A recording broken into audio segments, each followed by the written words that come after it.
I engage a structure, I go down, I find your feet, and then I choose, give me something. Okay, so now that is on this side of my central axis. So this connection here, I draw on that way, and this connection here, I go forward and out. So there's a balance between your reaction to that and then the energy going there. But if there's nothing there, you just hit the person.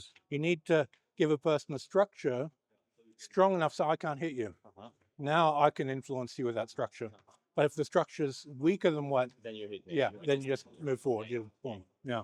So that's usually the decider between how the energies are going to work up to a certain threshold, and then you'll have the. It doesn't matter what structure they give you. You just need more energy. Here you just see the same thing with your arms. Same Yeah, principle. yeah. Yep. I'm magnetic here and electric there. Yes. And then if you grab two hands, magnetic there, electric there. Okay. And so that side, I'm moving that way, that side, I'm going that way. Yeah.